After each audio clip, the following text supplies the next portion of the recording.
Hace unos 40 años realicé una larga marcha a pie, a través de montañas totalmente desconocidas para los turistas, por esa antigua región de los Alpes que se adentra en la Provenza.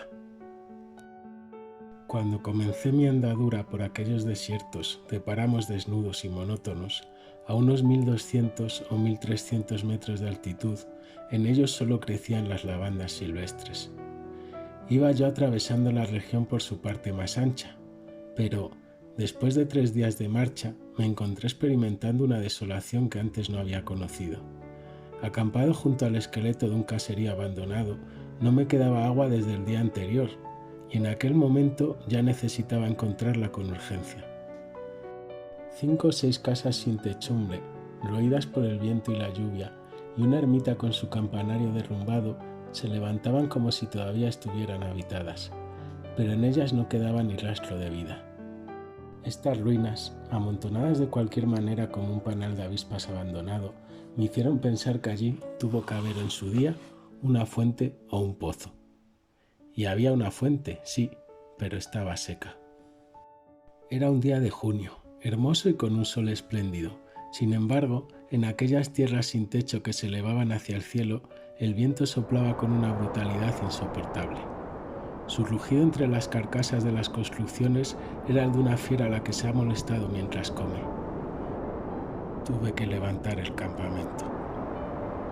Después de caminar 5 horas, seguí sin hallar agua y no tenía esperanza alguna de encontrarla. Todo, por todas partes, estaba igual de seco, y las pocas plantas que quedaban se habían convertido en leñosas. Entonces me pareció percibir en la lejanía una pequeña silueta negra, de pie. La tomé por el tronco de un árbol solitario y fuera lo que fuese, me dirigí hacia ella. Era un pastor. Una treintena de ovejas recostadas sobre la tierra que ardía descansaban cerca de él. Me dio agua de su cantimplora y poco más tarde me condujo a su majada, en un valle. Obtenía su agua, excelente, de un pozo natural, muy profundo, sobre el que había instalado un torno rudimentario. Aquel hombre hablaba poco, que es lo que siempre acaba ocurriéndoles a los solitarios, pero se le notaba seguro de sí y confiado en él mismo. En aquel país despojado de todo, constituía algo insólito. No vivía en una choza, sino en una pequeña pero auténtica casa de piedra, en la que se advertía el trabajo con el que había reconstruido la ruina que seguramente encontró a su llegada. El techo era sólido e impermeable, y el viento que lo azotaba parecía, sobre las tejas, el ruido del mar en una playa. Su hogar estaba en orden, su vajilla limpia, su suelo de madera barrido, su fusil engrasado, su sopa hirviendo en el fuego. También me di cuenta entonces de que aquel día se había afeitado, de que llevaba bien cosidos todos los botones y de que sus ropas habían sido remendadas con ese minucioso esmero que convierte en invisibles los remiendos. Compartió su sopa conmigo y cuando a continuación le ofrecí mi bolsa de tabaco, me dijo que él no fumaba. Su perro, tan silencioso como él, era noble y sin malicia. Enseguida quedó sobreentendido que yo pasaría la noche allí. El caserío más próximo quedaba más de jornada y media de marcha, y además uno ya conocía demasiado bien el carácter de los extraños pueblos de aquella región. 4 o 5, dispersos, muy alejados unos de otros, establecidos sobre las mesetas de las alturas en el interior de bosquecillos de robles y muy alejados de los caminos transitados. Habitados por leñadores que se dedicaban a hacer carbón de leña. Aquellos eran lugares en los que se malvivía. Las familias, hacinadas unas contra otras bajo el clima de una extraordinaria rudeza, tanto en verano como en invierno, experimentaban cómo el aislamiento iba irritándolas poco a poco y avivaba sus egoísmos. Todas alentaban la siguiente irracional y desmesurada ambición, un incesante deseo de escapar de allí. Los hombres iban a la ciudad en sus camiones para llevar el carbón, sí, pero luego tenían que regresar. Las virtudes más sólidas se les quebrajaban bajo la ducha perpetua de alternativamente un frío de hielo y un calor de fuego. Las comadres murmuraban sus rencores. Todos competían contra todos por cualquier cosa. por la venta del carbón, por un banco en la iglesia. Las mujeres pugnaban entre sí por ver cuál era la más virtuosa, los hombres entre sí por ver cuál era el más vicioso, y todos se peleaban con todos sin descanso, mezclando sin discriminación vicios y virtudes, mientras allá arriba un viento que nunca se extinguía irritaba continuamente los nervios. Hubo epidemias de suicidios y numerosos casos de locura, muchas veces mortales.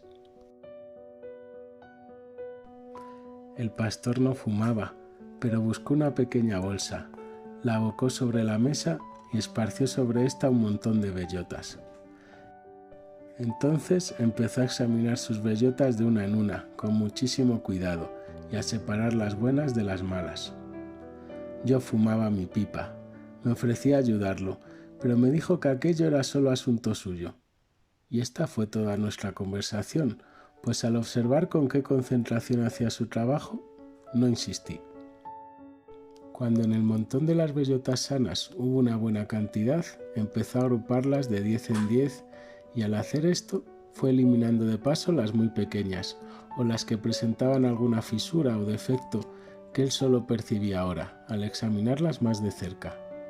Y cuando tuvo ante sí 100 bellotas perfectas, se detuvo. En compañía suya se respiraba paz. Al día siguiente le pedí permiso para descansar todo el día en su casa. Mi petición le pareció algo de lo más normal. O, dicho con mayor exactitud, a mí me dio la impresión de que no existía nada capaz de alterar a aquel hombre. La verdad es que yo no necesitaba continuar descansando, pero me hallaba intrigado y, sobre todo, quería saber más. Sacó su rebaño del redil para llevarlo a pastar, y antes de partir, sumergió en un cubo de agua el saquito en el que tenía guardadas las bellotas que con tanto cuidado había elegido y contado.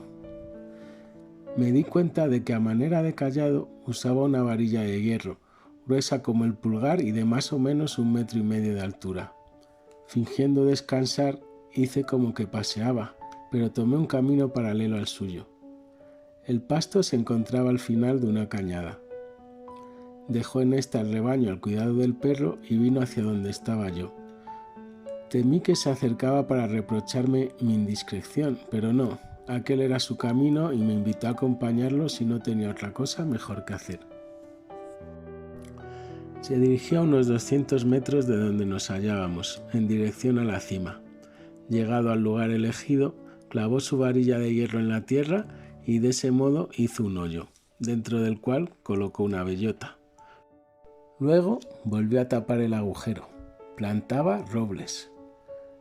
Le pregunté si aquel terreno le pertenecía. Me contestó que no. Le pregunté si sabía de quién era. No lo sabía, pero sería comunal o quizá de alguien despreocupado de su propiedad y a él no le importaba desconocer a los dueños. Así, con el mayor de los cuidados, aquella mañana dejó plantadas sus 100 semillas. Tras la comida de mediodía empezó otra vez a seleccionar bellotas.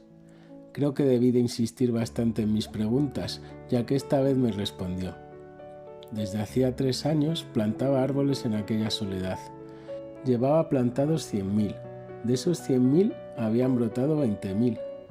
De esos 20.000 tenía previsto que todavía se perdiera la mitad a causa de ardillas y ratones, o por alguna de las muchas circunstancias que no se pueden predecir y que solo son conocidas por la divina providencia.